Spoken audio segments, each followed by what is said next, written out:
కూటమి పరిపాలన ఎలా ఉందంటారు?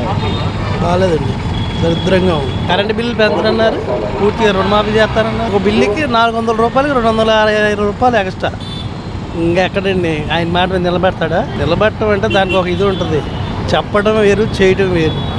ముందే వచ్చి జనాలను నమ్మేయటం బాగా ప్రోత్సహిస్తారు. ఇంతమంది గ్యాస్ బండ్ అన్నారు, ఎంతమందికి వేసారు, ఎంతమంది అన్నారు? 40 లక్షల మంది, 40 లక్షల మందికి ఇచ్చారు. ఉన్నదంతా 1,50,00,000 మంది. అది కరెక్టా? చేస్తాను, లేకపోతే నా వల్ల కాదని తప్పుకో పక్క చేయనంటే జనాలు ఆలోచించుకుంటారు. మీరు ఇప్పుడేం బలవంతంగా మిమ్మల్ని వచ్చి పేగరు కదా. ఏదైనా చెప్పడం వేరు, చేయటం ఒక ప్రాసెస్ ఉంటుంది. ఉచిత బస్సు అన్నారు, దీపావళికి అన్నారు. దీపావళి ఏ దీపావళి? 2028 దీపావళికా, 2029 దీపావళికా? ఏదైనా ఒక మాట చెప్పామంటే కరెక్ట్గా ఉండాలి, లేదంటే మనకుండా సైలెంట్గా ఉంటుంది. అంటే ఇప్పుడు మరి జగన్మోహన్ రెడ్డి పేదలకు పథకాలు పెట్టేశాడు, మరి ఖజానా చూస్తేనే ఖాళీగా ఉన్నా. జగన్మోహన్ రెడ్డి చెప్పాడు ఆ మాట. 100 కోట్లని మీరేగా చెప్పారు. ఆయన ఎదిగేటప్పుడు 7,000 కోట్లు ఉంది. మీరు ఆయన దిగేది మీరే, ఆయన ఎక్కేటప్పుడు 100 కోట్లు ఉంది. నాకు డబ్బులు లేవు నేను చెప్పలేదు. ఎప్పుడే చెప్పేవాడు ఎప్పుడు 100 కోట్లు ఉంది, 25 కోట్లు ఉందని చెప్పడండి. చెయ్యాలి అనుకుంటే చేస్తాడు, చేయకూడదు అనుకుంటే ఇవన్నీ చెప్తారు. అప్పుడు జగన్మోహన్ రెడ్డి కరెంటు బిల్లు పెంచాడు అంటే అన్నారుగా, ఇవాళ మీరు చేసింది ఏంటి? మరి అది కరెక్టేనా? ఎన్నికల ప్రచారాల్లో ఉన్న కరెంటు బిల్లుని తగ్గిస్తానన్నారు కదా. ఒక బిల్లు తీసుకోండి, మా షాప్ది 800 రూపాయలు వచ్చింది కరెంటు బిల్లు, దానికి 1,100 రూపాయలు ఛార్జ్. 833 రూపాయలకి 1,100. ఇంక రేపు ఎండాకాలం చూపిస్తారులేండి సినిమా, అసలు సినిమా చూపిస్తారు. కంగారే ఉంది. గతంలో ఎలా ఉంది? ఇప్పుడు 100, 120, 130 కరెంటు బిల్లుకి కంపల్గా 2-3 ఛానళ్ళు ఉంటాయి. మరింత దారుణమా? కరెంటు బిల్లు మొత్తం చూడండి, కాల్చిన దానికంటే ఇవే ఎక్కువ ఉంటాయి, ఎక్స్ట్రా ఛార్జీలే ఎక్కువ ఉంటాయి. మన ఇంకెక్కడండి? నువ్వు పామాయిల్ ఏమన్నారు?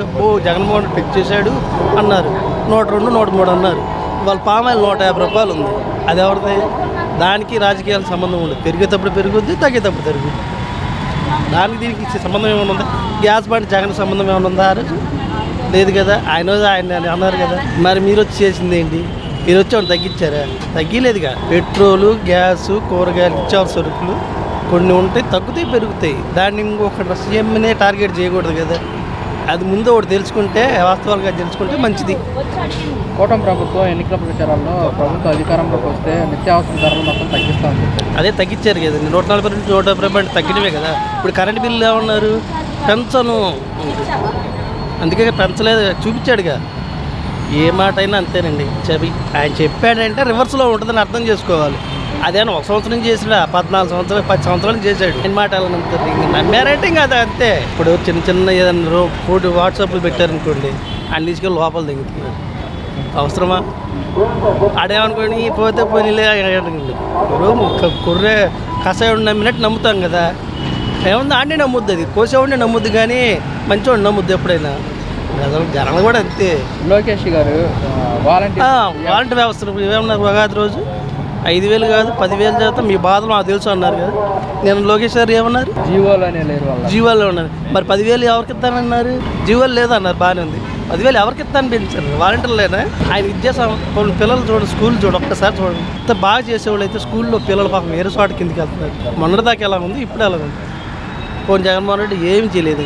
మీరు చేయండి, మిమ్మల్నే కదా. ఇంకా 15 సంవత్సరాలు, 8 సంవత్సరాలు ఉంటే 10 సంవత్సరాలు మీరు చేస్తే కదా. ఇంకా అయిపోయి ఒకసారి కాలు మిస్టేక్ అయిన తర్వాత మనం చేసిన వెనక్కి రాదు, ముందుకు రాదు. జనాలు కూడా తెలుసుకుంటారు. ఇప్పుడు వాలంటీర్స్ అన్నమాట మమ్మల్ని ఎన్నికల ప్రచారాల్లో కొనసాగిస్తామన్నారు. వేతనానికి 10,000 ఇస్తామని చెప్పింది మీరే. ఇప్పుడు మాకు రాజకీయ రంగం ఏం కొలవచ్చు కదా. ప్రభుత్వంలో మేము ప్రజలకు ఎలాగైతే సేవలు అందించామో అలాగే చేస్తామన్నారు. అది ఒట్టి మాట వేరు, సందర్భం వేరు. అన్ని సందర్భాలు కుదరదు. వాళ్ళు చెప్పారు, నమ్మారు.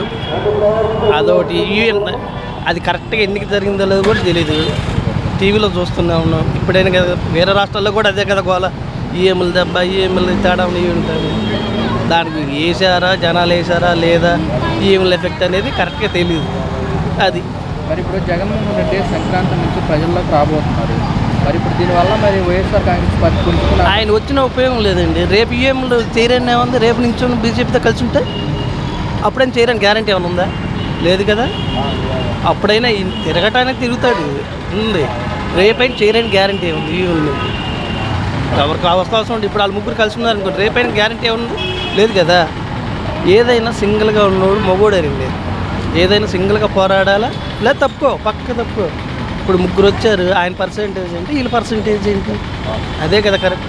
సింగిల్గా పోరాడినాడు గొప్పవాడా, ముగ్గురు కలిపి జాతీయ పార్టీ కూటమి ఆడు గొప్పవాళ్ళ? ఏంటంటే జగన్మోహన్ రెడ్డి కూడా ఇంక పోలింగ్ వదిలేసాడు, కానీ అది బీజేపీ చేతిలో ఉందండి. ఏదైనా వాళ్ళకి అనుకూలంగా ఉన్న ఒకలా ఉంటుంది. ఇప్పుడు చంద్రబాబు నాయుడు ఉన్నాడు, ఆ పాప ఆయన మోడీ గారిని ఎన్ని మాట్లాడినాడు. జగన్మోహన్ రెడ్డి ఏ రోజైనా మోడీ గారిని ఏమన్నా పలానా అన్నాడు? వెళ్ళాడు, సైలెంట్గా డబ్బులు తెచ్చుకున్నాడు, చేసుకున్నాడు, ఆయన బాధపడ్డాడు, చేశాడు. ఆయన చేయలేదు, చేసాడు కాబట్టే కదా అంత దారుణంగా ఎందుకు ఓడిపోతాడు?